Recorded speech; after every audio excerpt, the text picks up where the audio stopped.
Hey folks, it's Amy McDonald here. And Welcome back to the Business of Yoga Speaker Series. I was just saying to my guest of the day how excited I am because the Speaker Series is a global affair and I have the very good fortune of sharing the company with you, with people from all over. My guest today is Dustin Brown and we are in the same state of Australia. I'm so excited about that. Welcome. thank you. Very exciting stuff. Victorians. We are Victorians. And you know what I find really interesting? Actually, I feel bad about this, Dustin, because I've been interviewing other people for the series who are like in Santa Monica and whatever, and I've been to their studios, but I haven't been to yours. I feel really bad about that. That's all right. Make it a point. You should come down. I should. Folks, let me introduce Dustin Time here for in you, Melbourne. in case you haven't had the good fortune of meeting him yet.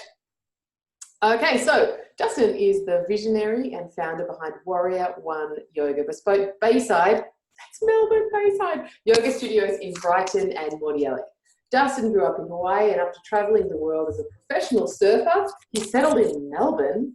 I find that interesting. It must be because of his wife, perhaps, Nova.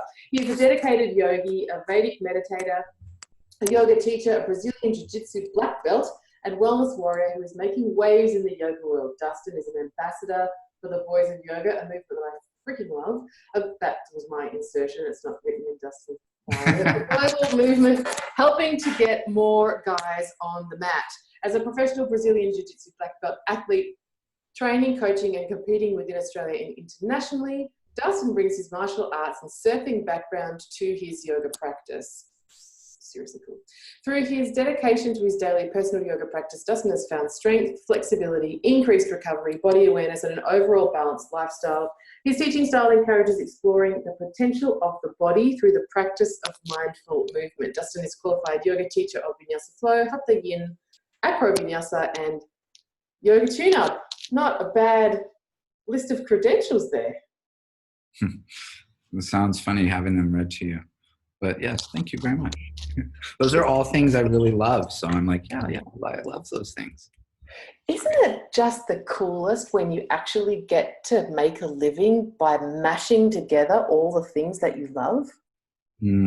I definitely agree 100%. I was just having a chat with a friend yesterday and I was like, there was a real pivotal point I remember.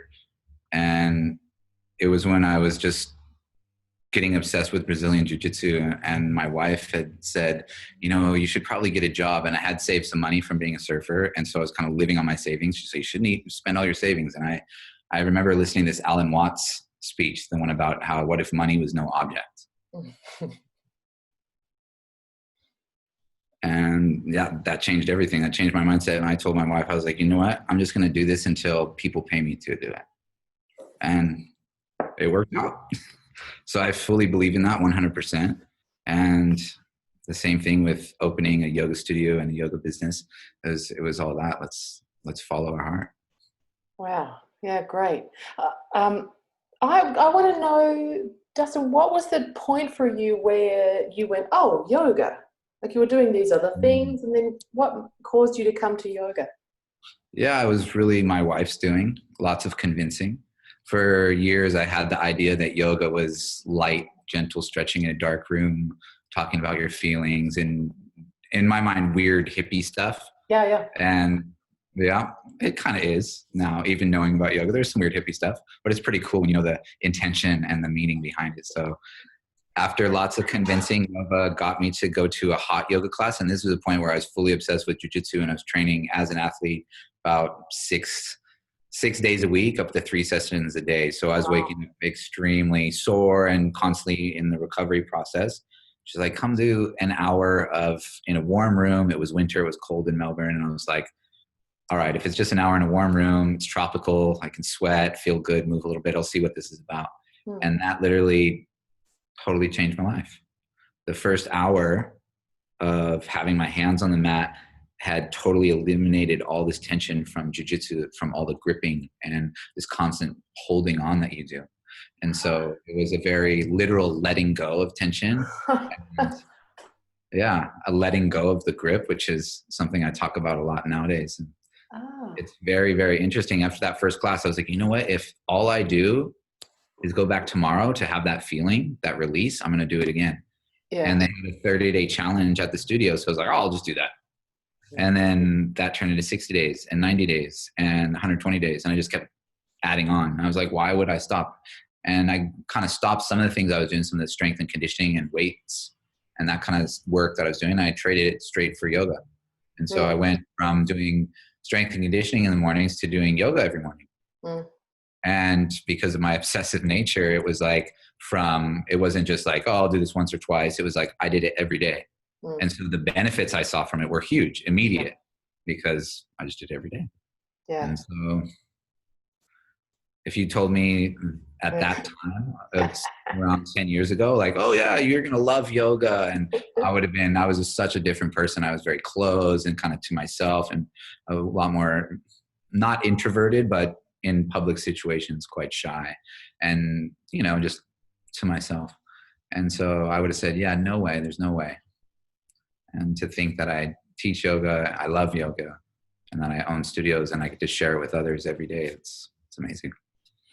It's a great story. And I hear that quite often, that hot yoga is a really common doorway for people, for skeptics. Hot yoga seems to be a pathway for skeptics. It seems quite a common story.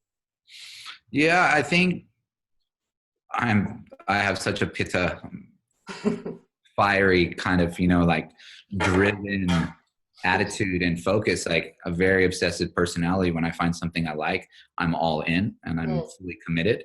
And so if I had tried like a yin class or something like that, I wouldn't have had the same effect. But the fact that it was hot, I was challenged. I was like struggling in basic poses where like old ladies and like women that I was an athlete, like that they were just chilling in and I was like dying in. That kind of like revealed a lot to me. And I was a personal trainer in the past and I'd known about anatomy, but functional movement wasn't big 10 years ago, or wasn't as big and well talked about and known, and mobility and all these things. So I had some knowledge, but not really. And yoga really revealed to me what I was lacking and where I needed to put in some work. And so from the physical perspective, that's what really brought me in. And it was purely physical for a long time until I started having these experiences. The teacher, open your heart. And I'm like, shut up, hippie. and literally like they used to say namaste and I didn't know what that meant. So I'd be like, I love steak. I'm kind of like sarcastic and that's my sense of humor. But when it was well explained to me and I was taught the intention behind these things, I never said that again. Yeah. I was like, as soon as they're like, well, the reason we say this is because it's a respectful thing. You bow to another person. I come from martial arts. I'm like, you get wow, that. Okay, yeah. I get that. That's huge. Yeah. So all these things, like, I'm lucky that I did find it through the physical practice of hot yoga. And that just led me into so many other practices that have allowed me to live a more complete and definitely a happier life, a better existence, Awesome. I was saying to Michael J in his interview that I'm just so grateful that there are people such as yourselves who hear the conch to open a yoga studio, because that's not my dharma. And I'm so grateful that it is for other people, because if it was left to me, everybody would just be at home with, I don't know, streaming something. Because it's a very big, it's no small feat. It's not like you've just built in your basement and bought a few props. Like your studios, I was looking at them just now, they're really nice. That's a substantial commitment to have two spaces as well. What was why'd you do that?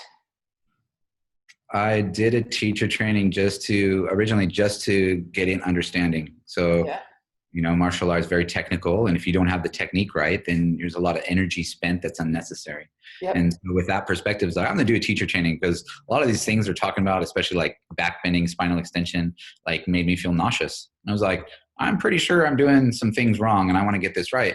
So my first teacher training was with Jimmy Barkin, was a hot yoga style. And I was doing many things wrong, and I'm very glad I did that. But in the process, I was like, you know what? There's something, a calling to share this with other people. Like, it was clear that I enjoyed leading other people through the practice, and I liked watching the effect that it had on them, because it was something that had such a clear effect on me. And I was like, I can bring other people to have this experience. And I knew right away, because of my background, there were so many other guys that thought the same way that I did and do the same things that I do that need this.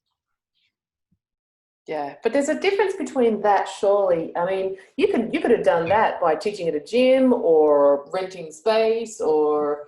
So to open the studio, like, it was this dream of my wife and I, Nova, and we really, really, really wanted to have a business together. And we had put aside money and really thought about it, a lot of different things. And the more that we were diving into the yoga journey, after my teacher training, I started actually teaching a bit of yoga. And she's like, what about opening a yoga studio together? I was like, that could be cool. She's like, well, I'm going to do a teacher training. And someone's coming in. I'm just asking them, quiet down. I'm going to do a teacher training, and Nova is going to do one as well. And we're going to get the knowledge behind her, so that if we do open a studio, like, she could teach if she needed. Her more focus was business and had done some marketing and went to uni for that at RMIT. Yeah. And so we went to Thailand and did a training at Bikasa. And this was about 6 years ago. Wow. And at the training at Bikasa, we were like, okay, we thought of the idea of name of Warrior One, and we're like, okay, we'll open a studio. Let's look for spaces. We had a general idea of where we wanted to go. And everywhere we looked, there was nothing. It was like nothing. And in Brighton, we're like, St. Kilda, Elwood, all the spaces were a no-go. And the only space we could find was this old closed yoga studio that had been a yoga space for a really long time. And then we did some research, and we found out, like, rumor has it that even before it was the building it was now, it was this old Edwardian, like, bungalow place that some older lady had taught yoga at. For rumor is around 100 years there's been yoga at this place. And I have done some research, and they're claiming that yoga started in Victoria 50 years ago. And that's the oldest yoga in Victoria. But I have all these older clients in Brighton that tell me that their grandmother used to practice yoga when they were little girls. Wow. And these women are in their 60s. Wow. So that says a lot. And so just the energy of this place, we went and checked it out, and it was tiny. And we're like, this will not work. It's too small. And so we kept looking, and then it just kept popping up in the back of our head. We're like, what about that little place? It's like, oh, it's too small. We did the numbers on it, and then, like, financially it won't work. And sorry, it's actually hilarious, because the more we looked into it, you know, Nova's dad did the numbers. We talked to some people, and they're like, yeah, financially it's not really a good idea, but what else are you doing? Like, if it's an expensive hobby for the next 3 years and you have fun with it, like, do it. How liberating. Yeah. Yeah. So we did. Oh, how interesting about the space. What's that? I can't think of the name of it. It's a Yoga Works now, but they had in LA, and it's like the longest running yoga space. Is that the one that Maddie and everyone started at? The one they started in San? I can't remember. No. Oh man. Someone DM me the one that I'm talking about. You go upstairs, and it's just this huge, big old, anyway. But I love it. You found a space like that that's got this kind of, like, I feel like that about my old sticky mats. They're rubbish. They're not sticky anymore, but I feel like they've got sort of prime at them go. It sounds like your space a little bit, like it's had some really energy impressed into it. There's definitely a vibe and something very special about it. So we went for it. And in business, it's very rare to have things work out the way they did for our studio. And with this 16 mat studio as well. So yeah. It just blew up. Yeah. And we got to the point where we had to add more and more and more and more classes, at the point where there's like only like an hour or 2 hour gap in the middle of the day where there's no classes, from 6 a.m. to pretty much 9 p.m. every day. Good for you. And it's rocking with just an epic community. And that's what really makes me happiest about it all, is like business is great and everything, but to watch a community grow and thrive from where there was nothing. Yeah. And I want to say nothing, but very small. And to have all these people like start the practice with us and watch them grow, and like almost 5 years in, it's like an inseparable part of their life, and it shifted and changed their life in such amazing ways. Yeah. Like, it's amazing. Like every single day you get, I'm sure you could imagine owning a business, like you get all the feedback and emails, and there's a lot of negative, and it's a lot like, my app isn't working, I couldn't get in this class. And it's like, you separate people from their yoga practice, they get really angry. Yeah, don't take away yoga from a yogi. They will let you have it. Watch out. I'm sure there's some sort of saying like, nothing like the wrath of a yogi without their yoga. Denied yoga. Oh my goodness. So, but I would feel the same way. I totally understand and I get it.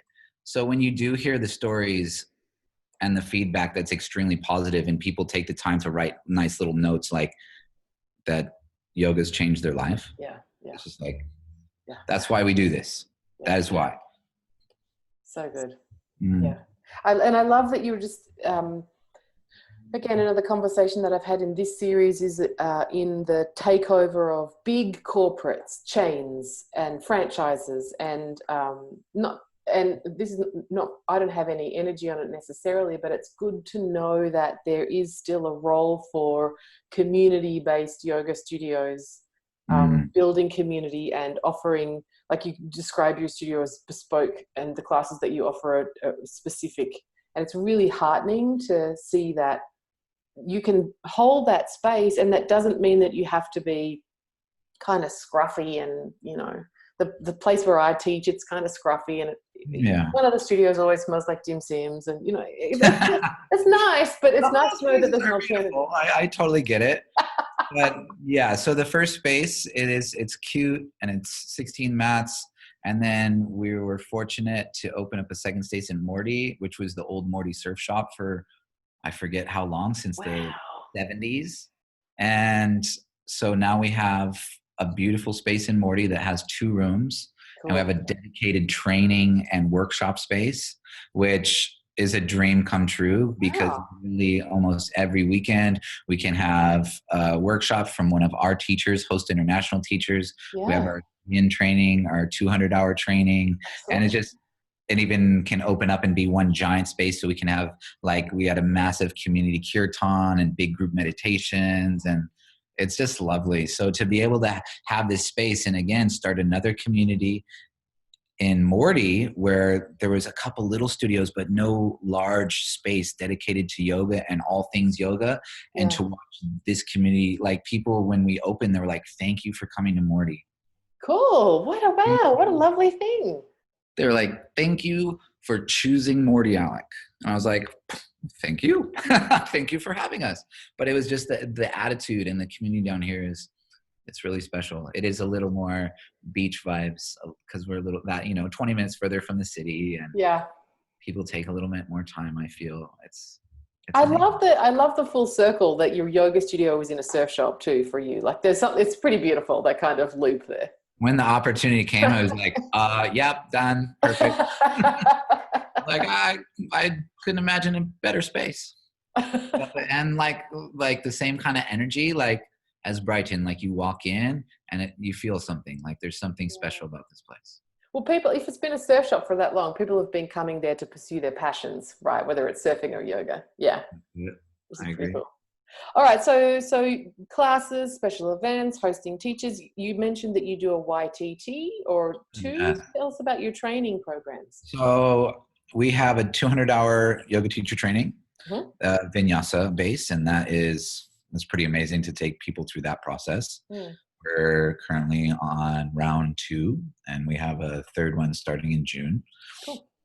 And then we also have a 25-hour yin and myofascial release training, which is like a weekend of bliss.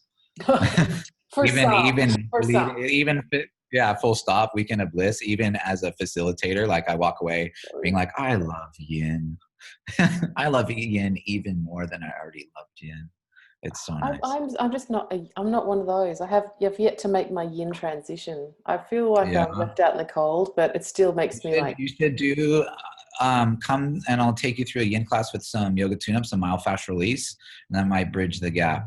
Makes it a bit more interesting. And for people that are like sensation and kind of goal focus, you'll feel not such a bad. shift. No, for Special. me, it's the tight pitter thing. Like it's painful and freaking uncomfortable, and it makes me really angry. I can sweat bullets in a yin pose, and all of these people are like, Okay. oh man, I'm thinking, get me the F out of here. I wish. There you No, go. it's not. Yeah, gosh, no. All right, so the I love the idea because what I see is that people emerging things, like maybe emerging right now seems to be Kundalini. That's not Yogi Bhajan. It's Kundalini. Emerging things still is a little bit yin. Is still like that, or restorative seems to be making a comeback. Like people start adding these. Oh, I could teach that. It's not dissimilar to what I know. I just got to fold a few blankets and do a few things, and I could throw that in the mix. I think these types of smaller targeted teacher trainings get a weekend potent dose of expertise is actually really powerful for people who are looking to diversify. I agree, because a lot of teachers have such great skill sets already. And so they might not be yin trained, but can they teach a good yin class? They definitely can. And a lot of them already are, because schedules ask for it. And they're like, I can teach a yin class. It's 5 poses over an hour. Are you kidding me? And so teachers definitely can do that. But then to have the languaging and the knowledge and the information behind it makes your yin class. And you'll go to yin classes and you're like, yeah, that was kind of Yes. And then you go to a well-trained yin teacher class. And that often is the difference for people that I hate yin. I don't like yin. Yeah. But then yin's amazing. And so I totally agree. And it's something that I love. I love little immersions and like diving in for a weekend of anatomy, or diving in for whatever it is that you want to deepen your, Yeah. I love saying that as teachers, as a teacher, you have to be teachable. It's not. Yes, you have to always be a student. Like there's no like set and boundaries and done. Like as a teacher, you always have to continue to be learning and evolving. Otherwise, you can't call yourself that. And I was like, I'm always going to try and embody that. I totally agree with that. I love that too. I do suspect though that I would like to think that the guests I've had on this series and others are fairly good, or a high caliber, but we're, sort of random sample of the industry. And I've yet to meet anybody who's not kind of like voraciously consuming new information, not from that sort of I'm unfillable, but just because it's so rewarding and pleasurable to learn like that. Yeah, Tony Robbins says grow or die. It's a basic human need. He's like, you're either growing and evolving and constantly stepping your mind up and everything, or you're going the opposite way. I like it. And I think it's pretty, it's a bit harsh. It's not, there's no fluff there, but it's. That's Tony Robbins. I mean, and he gets away with that because he's freaking massive. So he's obviously growing. Hey, tell us a little bit about, if people haven't heard of the Boys of Yoga, can you tell us quickly about what it is, and for people who might not have come across it yet? Some people think that yoga makes you less of a man. And the truth is that it makes you a better one. That's the tagline. Michael James Wong, a good friend of mine, started it. And he's a very cool guy. Every time I get to hang out with him and spend time with him, I'm very grateful. We just bounce. He's a very good teacher. I did some of his classes at the Udaya Live in Bulgaria. And like, I'm always a little bit dubious about leaders of movements, but he's the real deal. He is really, really good. He's very well educated. And just the way his mind works is so unique. Yeah. Like he thinks, and other than my wife, he's the second most organized person I've ever met in my life. He is so organized in an amazing way. He's so onto it. You ask him anything, he's like, oh, let me check. Emails it 2 seconds later in a full PDF with all the information dot pointed in like a Google map. And he's amazing. Like he is next level. And even, his book, the website, the global movement, all the people that he hangs out with and has promote this beautiful thing. of just getting more guys to practice yoga, because let's face it, the more that do, the more people that are raising their consciousness in the whole world, the better for everyone. And I think, you know, your point before about people, you thought yoga was a little bit hippie at the start. And I know I have low tolerance still sometimes personally with some of that sort of, if it's a bit too woo-woo for me. But I think that even if you take it at a very pragmatic level, if for as an entry point, like yoga is good for your body, yoga is good for your health, yoga is good for mitigating stress, like starting there with people. No, I totally agree. And like for me as a guy, it was physical. This will allow you to feel better in your body. Yeah. So many people are in pain. And as soon as you start to alleviate some of that pain, those people are nicer people. It's true. It is really hard to be a nice person and be nice to other people if you're in pain, if you're aching and hurting. Yeah. And a lot of these people that we see out in the world that are really snappy and really seem so angry and so reactive, maybe they're in a lot of pain.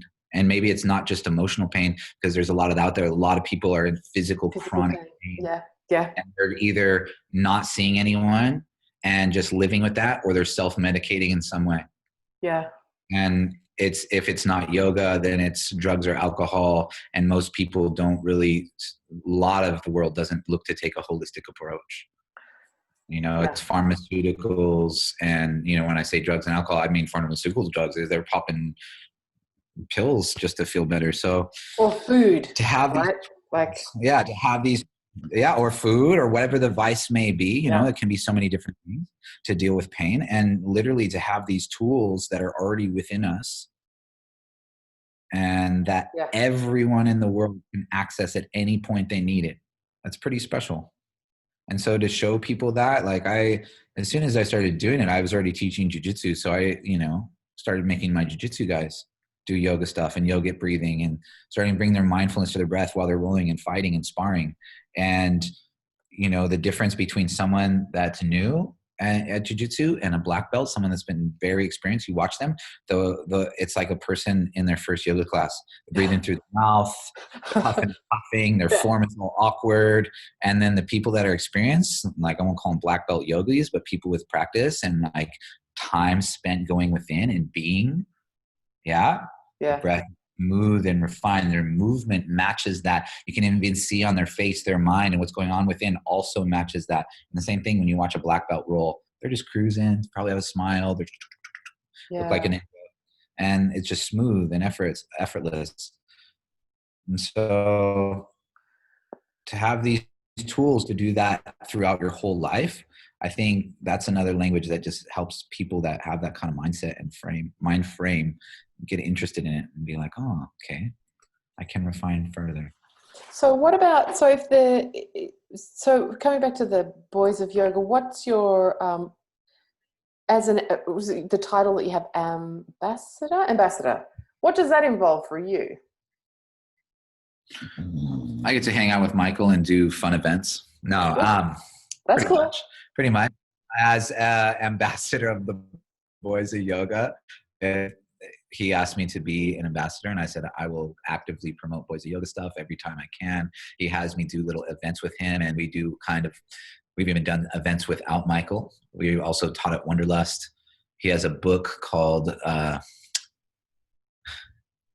is awkward, I forgot the name of the book. Just, you know what, folks, just harass us on Instagram and I'll tell you. I don't want to say sit down and shut up. It's sit down, be quiet. I believe that's the name of the book. It's an excellent book, and I was part of that. That's a great question. I wasn't prepared for this question, Amy. Well, I guess let me ask you a slightly different one then, because one of my clients in Toowoomba, he's building a yoga business, and he teaches one mixed class a week, but all of his other classes are for men. And so it's like Australian regional men. And I'm wondering about what being a part of that movement, I'm curious just about how that plays out in Australian culture, because, you know, that's sort of... Can other people join it, you mean, or? No, I just mean like for Australian men who might have all of that. But for someone like my client in Toowoomba, like we're talking about blokes. We're not talking about, there's a, I don't know if you'd call it a stigma, but I think for a lot of blokes, it's about, well, yoga is for bendy women in stretchy pants, and my wife goes and she comes back and she's happy, and so that's all I need to know about yoga. Yeah. So I'm just wondering about the cultural context because I think more men in yoga equals awesome. I agree. And the cultural context is very much that. Like, oh, isn't yoga wearing lycra, sitting in a dark room with candles, talking about your feelings and drinking kale smoothies? Just for Sheilas. Just for the Sheilas, mate. Yeah. And I think that is rapidly changing, especially in Melbourne itself. Like before, I remember a few years ago, I'm like, oh, I'm going to yoga. Guys look at you funny. Especially like they know I do jiu-jitsu and they're like, I'm going to yoga. And they're like, you're going to yoga? And I think that really quickly started to change. And the people that do think that, they've most likely heard of other forms of yoga. They just don't call it yoga. And I think bring people's awareness to the things that they've probably already practiced, things that they naturally did when they're children. Like we all played outside and just stared at nature and watched animals and just were human beings at one point. And like, that's yoga. You just didn't call it yoga. I'm sure you've had a moment where you just like stopped and listened to your breath and felt really connected to yourself. That's a form of yoga. You just didn't call it that. And so I think mindfulness, like the Are You Okay campaign, talking about your feelings and making it really, really, like even the Victorian chief of police, I don't know if you heard, but he was really promoting about speaking up when you're depressed, when you're overworked, when you're feeling run down. And then in this big controversial act, he took 6 weeks off for himself. And he's like, I had to practice what I was preaching. So I felt so run down. I'm giving these speeches about asking if you're okay. And I started not feeling okay. It's like, so I thought, what a better way to be example. And it was this huge thing, and people got really criticized, and that was his stance. And all these people really respect him for that. So I think it's becoming like, if the chief of police, like those are typically, those are the people that run themselves in the ground and always put others first. And he's like, no, for me to be able to put others first, I have to stop and put myself first. Yeah. And for all these guys that are in pain and working hard to put food on their table, I think when you can language it to that, like, no, by doing this, you're going to be able to be a better you for your family. You're going to be able to provide more and with less effort. It's what you need. And that kind of languaging really works, I find. And also speaking to how everyone knows there's a balance in this life. You can't just go, go, go, go, go. And like, adrenal burnout, stress, fatigue, all these things are really well talked about it in everyday life now. It's not a secret that these things kill people and cause extreme, results. So just leveraging it from that angle and speaking about all the benefits of yoga and just spending an hour daily and even 5 minutes, if that's all you got, is life-changing. Like these practices are truly life-changing. It's so simple.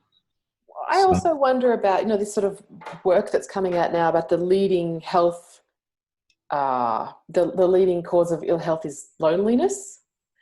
And I also wonder about, like where I live, there's around here, there's this thing for, like men's suicide and like loneliness and and I also think that yoga it's like the new church in the sense that it gets people to come together and be in community, which is what you were describing about the community that you're building, and that everybody feels like they're connected because we're devising all over the place. But actually you need to be, like, to commune with other people, you need to actually be in physical proximity. And I think that's a big part of what yoga does for people. And I wonder it would be great if that could be one of the boons that's available for men who might feel isolated. I think it is such a big thing. Like as soon as you were saying that, one of the person came to mind that comes to Morty. And some of the feedback we received from him was like, I have friends. Yes.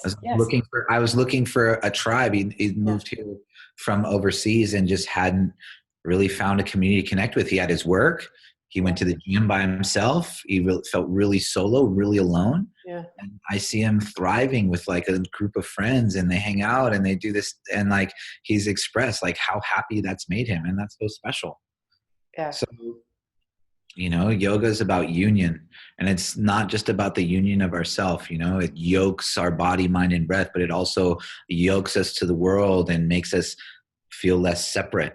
The cause of suffering is that we feel that we're separate from everything in nature around us. And as soon as we start to dissolve those barriers and those walls, you watch people just start to thrive. It's so beautiful. It's good shit, isn't it? Aren't we lucky that we It's get to do amazing, this yeah. for a living? Man, thank God. Thank God. And I'm sure everybody else who's thinking, thank God that crisis happened to me, or that injury happened to me, or that life, because all of us seem to come to yoga from some kind of Something, crossroad. Yeah. Which at the time might not have been so sweet, but thank God in hindsight. So I know also one of the things that you offer are retreats, and because we do retreats in the same country, I want to hear more about yours. Tell me more. So we go to Thailand in August, and we go to Vikasa, and I mentioned that's where we had done our teacher training. Yeah. Teacher training, how long? 6 years ago now. And so at the teacher training, we actually booked our first retreat the next year. Man, you guys weren't messing around. We didn't have a yoga space at all. And we're like, surely we can get like 15 friends to come with us next year. Like, let's just book dates and we'll do it. And so we didn't have a studio. We didn't have anything. We booked the dates, and then it came around, and we got like 20 friends and students to come with us, and it worked out, and it was awesome. And it's been a thing ever since. So well done. Every year we go back. Every year this place gets better and better. The Vikasa in Sanskrit means evolution. And I've never experienced a place that is so true to its name. So the owner's name is Costa Miachin, and he's an epic yogi. He's one of my teachers. And it's truly his vision and dream. He took a place that was nothing and just keeps building and improving it, and like taking his profits and putting it back in to improve it more. And it's a special place that I can't wait to go back to. Amazing food, amazing weather, beautiful yoga shalas that overlook the ocean. It's pretty perfect. And then not long after, in October, we head over to New Zealand, and we go to one of the most special places in the whole wide world, which is called Aroha. Okay. And Aroha is a retreat center that is near Glenhockey, which is the special part of the lake, which is kind of about 45 minutes from Queenstown. And so it's pretty much where mountain and water meet. And you should definitely Google Aroha retreats because you'll see the yoga room and you're like, this place isn't real. Wow. And it is truly, truly special. It's high end. It's not cheap, but 7 days there. We're doing an 8-day retreat this year. People do it repeatedly, even with a high price point, because it's truly transformational. Yeah. It's like a complete package. You go, I can't give too much away, but every day there's twice daily yoga, hiking, massages, amazing spa. Oh, I know the place you're talking about. My gym buddy just went there this year. Yes. Oh my God. You take retreats there? Yeah. You two are classy. We work with the owner, Damien. He's a good friend of mine. And I'm so very grateful that we get to go there every year, because we get to host retreats there, but I'm so grateful that I get to go and just be in this place. This is a place that feels so powerful just to be in the land and in the mountains there. Folks, if you don't know the place that Dustin's talking about, if you use Squarespace as your website builder, one of the templates that's like made for yoga teachers has all of these stock photos of an incredible looking yoga retreat. That's the place that Dustin's talking about. It's amazing. Yeah, it's amazing. Wow, nice. So we go there. And then in 2020, we also added a Bali Retreat, a new one. We're going to Soulshine, which is in Ubud, Michael Franti's place. Yeah. And we had the opportunity to go there, and the itinerary that they kind of presented to us and they wanted us to help facilitate looked so much fun. We're like, it was like no question. It was like, Nova's like, look at this. We can host a retreat here and do this, and look at this itinerary. I was like, let's go. And yeah, so looking forward to that. So adding one more. And then we also do retreats in Victoria. Cool. So we do day retreats. We do Vinyasa and Vino. We do about 2 every quarter, and that's just a 1-day retreat out in the Mornington Peninsula. Mm-hmm. I have a beautiful 2-hour practice, a wine tasting, and a 3-course lunch at a beautiful winery out there. We also do a weekend retreat at Point Lonsdale, this lovely custom-built retreat center out there. First one that we're going to hold is next weekend, so it's pretty special. And then we're also doing something at the Mornington Peninsula Hot Springs. Oh, nice. 1-day escape. They have epic yoga facility, and then they also have some cool experiences that we're going to lead people through. You know, one of the things that there's a couple of things that really come up for me that set you apart as a guest here.